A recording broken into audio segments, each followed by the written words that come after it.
These days, seeing a Falcon rocket land upright on a floating platform doesn't surprise us anymore. Platform and assume SpaceX's success was inevitable, the natural result of genius, money, and bold ambition. But the truth is far more fragile, more human, and far closer to failure than most people realize. SpaceX was not born powerful. It was born desperate, doubted, and repeatedly on the edge of collapse. The company's survival was not guaranteed by brilliance alone, but by stubborn belief, emotional resilience, and an almost unreasonable refusal to quit when quitting. Elon Musk did not start SpaceX because he wanted to build a company. He started it because he was deeply unsettled by what he saw as a stagnation of human ambition. In the early 2000s, space exploration felt like a relic of the Cold War, a romantic memory rather than a living mission. NASA's budgets were shrinking, public excitement was fading, and Mars had become a talking point rather than a destination. Musk, fresh from selling PayPal, believed something essential was being lost. He worried that if humanity did not become a multi-planet species, it was gambling its entire future on one fragile world. At first, his idea was almost symbolic rather than industrial. He wanted to send a small greenhouse to Mars. Something that would inspire the public and reignite curiosity. But when he explored the cost of launching anything into orbit, he ran headfirst into a harsh reality. Rockets were astonishingly expensive, controlled by a small group of contractors who had little incentive to innovate or reduce prices. The more Musk looked at the numbers, the more convinced he became that the problem was not physics, but structure. Rockets did not have to be this expensive. They were expensive because the industry had accepted that they must be. This realization pushed him toward a decision that many considered reckless: he would build his own rockets. Musk had no formal background in aerospace engineering. He was an outsider stepping into one of the most complex and risk-averse industries on Earth. People with decades of experience laughed openly at the idea. The space community was polite on the surface but dismissive underneath.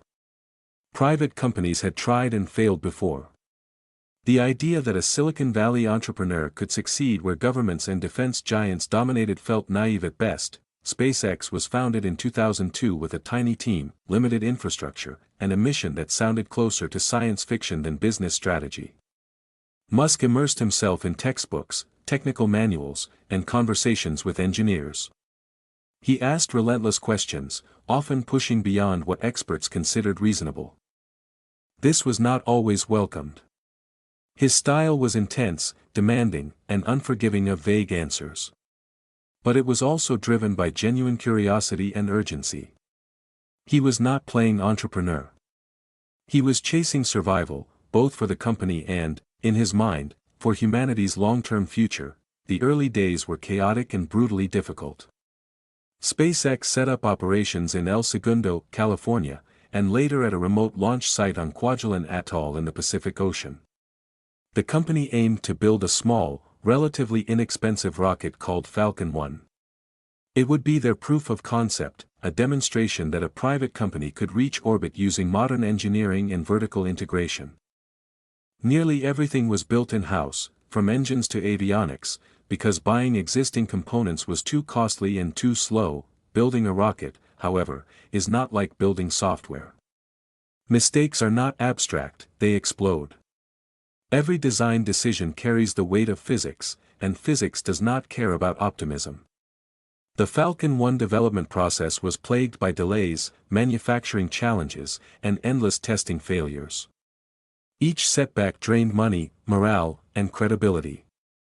Musk poured his personal fortune into the company, convinced that the only way forward was through. The first Falcon 1 launch in March 2006 ended in failure less than a minute after liftoff. A fuel leak caused an engine fire. And the rocket was lost. Publicly, Musk remained composed, emphasizing that failure was part of the learning process. Privately, the impact was crushing. SpaceX had spent years preparing for that moment, and it had vanished in seconds. Still, there was hope. First launches often fail. The company regrouped and prepared for another attempt. The second launch in March 2007 failed as well. This time, the rocket reached space but failed to achieve orbit due to an issue with stage separation. It was a more painful failure because success had seemed so close. The team had tasted the edge of victory only to watch it slip away. Investors grew nervous. Critics grew louder. The idea that SpaceX was a doomed experiment began to feel less like skepticism and more like prophecy. By the time of the third launch in August 2008, the situation was dire. Musk was not only running SpaceX, he was also deeply involved in Tesla, which was facing its own near-death crisis. His personal finances were stretched thin. He later admitted that he had enough money for only one more launch attempt. If it failed, SpaceX would almost certainly shut down. Years of work, belief, and sacrifice would end in silence. The third launch failed almost immediately. A collision between stages caused the rocket to tumble out of control. For Musk, this was the lowest point. He had exhausted his resources, his credibility, and his emotional reserves. Many in his position would have stopped. They would have accepted that the odds were too long and the cost too high. But Musk made a decision that defined SpaceX's future. He chose to try one more time. That fourth launch, in September 2008, was not just a technical attempt, it was an act of faith. The team was exhausted, operating under immense pressure, aware that there was no safety net left. When Falcon 1 finally reached orbit successfully, it was not greeted with fireworks or global celebration. It was met with stunned relief. SpaceX had done what many believed was impossible. They had survived. That single success changed everything. Just weeks later, NASA awarded SpaceX a major commercial resupply services contract to deliver cargo to the International Space Station.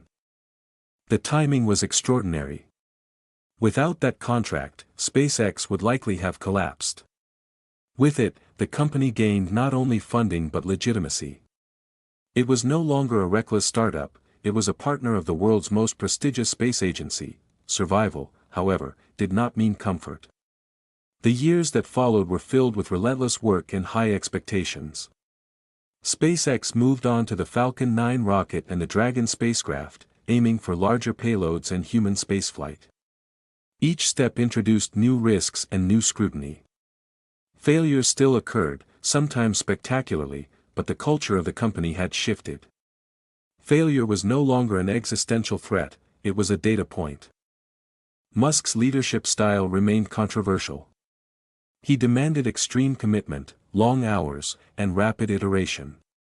Some employees thrived under this pressure, drawn by the sense that they were part of something historic. Others burned out or left. What kept many people going was not just Musk's intensity, but his willingness to share the burden. He slept on factory floors, involved himself in engineering details, and absorbed public criticism personally. Perhaps the most radical idea SpaceX pursued was reusability. Traditional rockets were discarded after a single use, making spaceflight enormously expensive. Musk believed this was as absurd as throwing away an airplane after one flight. The challenge was immense. Landing a rocket vertically after traveling at hypersonic speeds required precision, software, and hardware that had never been proven before. Early landing attempts failed repeatedly. Rockets crashed into the ocean or tipped over on drone ships. Each failure was broadcast live, turning SpaceX into both a spectacle and a punchline. But gradually, the failures turned into partial successes, and partial successes turned into landings. When a Falcon 9 booster finally landed successfully, it marked not just a technical milestone but a philosophical one. Spaceflight could be iterative. It could improve rapidly. It could become routine. As SpaceX matured, its earlier near failure became part of its identity.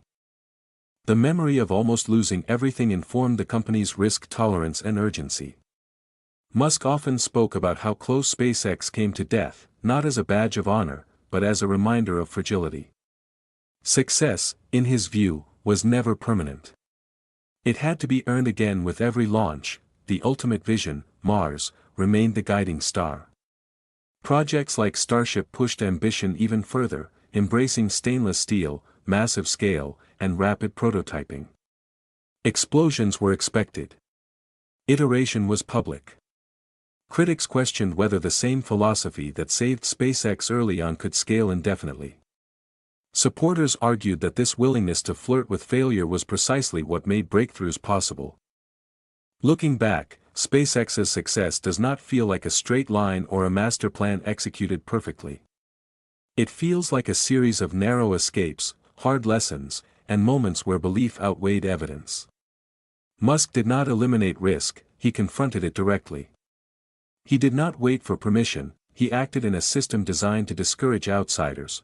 What makes the story resonate is not just the rockets, but the human vulnerability beneath them. SpaceX was built by people who worked while exhausted, who doubted themselves, who failed publicly, and who kept going anyway. Musk himself has admitted that the stress nearly broke him, that there were moments when optimism felt dishonest and perseverance felt foolish. In the end, SpaceX succeeded not because failure was avoided, but because failure was endured. Near collapse forced clarity. It stripped away vanity and left only what mattered, learning faster, committing deeper, and refusing to surrender to the narrative that said this could not be done. The company's triumph is not a denial of failure, but a testament to what can grow from it when courage and persistence are allowed to coexist. SpaceX stands today as proof that the edge between failure and success can be frighteningly thin. One more failed launch, one delayed contract, one moment of hesitation could have erased it from history. Instead,